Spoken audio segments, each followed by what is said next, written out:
Hallelujah, praise the lord. మీలో చాలామంది ఇతరులతో మిమ్మల్ని మీరు పోల్చుకొని బాధపడుతూ ఉన్నారు. మీరు వారిలాగా జాబ్ చేయలేకపోతూ ఉన్నారని, వారిలాగా ప్రమోషన్ మీరు పొందలేదని, వారిలాంటి గృహము మీకు లేదని, వారిలాగా మీరు సేవ చేయలేకపోతూ ఉన్నారని, వారిలాగా మార్క్స్ని మీరు తెచ్చుకోలేకపోతూ ఉన్నారని, ఇలాగా అనేక రకాలుగా ఇతరులతో పోల్చుకొని బాధపడుతూ ఉన్నారు.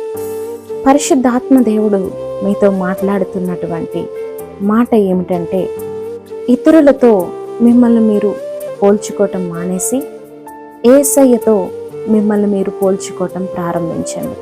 యేసయ్య లాంటి ప్రేమ మీరు కలిగి ఉన్నారా? యేసయ్య లాంటి క్షమాగుణం మీరు కలిగి ఉన్నారా? యేసయ్య లాంటి సహనము మీరు కలిగి ఉన్నారా? ఇలాగా యేసయ్యతో మిమ్మల్ని మీరు పోల్చుకోవటం ప్రారంభించండి. ఒక గొప్ప మార్పును మీరు చూడబోతూ ఉన్నారని పరిశుద్ధాత్మ దేవుడు మీతో మాట్లాడుతూ ఉన్నారు.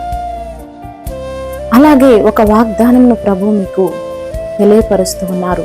ఏమనంటే, దేవుడు తగిన సమయమందు మిమ్మల్ని హెచ్చించినట్లు ఆయన బలిష్టమైన చేతి కింద దీన మనస్కులై ఉండుడి అనేటువంటి వాక్యమును ప్రభు మీకు వాగ్దానంగా తెలియపరుస్తూ ఉన్నాడు.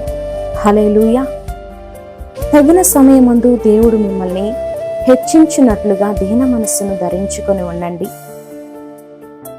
ప్రభువు ఖచ్చితంగా మీకు ఇవ్వబడినటువంటి టాలెంట్స్లో, దేవుడు మీకు అనుగ్రహించినటువంటి కృపలలో దేవుడు మిమ్మల్ని ఉన్నతంగా లేవనెత్తబోతూ ఉన్నాడు, మిమ్మల్ని ఆశీర్వదించబోతూ ఉన్నాడని పరిశుద్ధాత్మ దేవుడు మీకు తెలియపరుస్తూ ఉన్నాడు.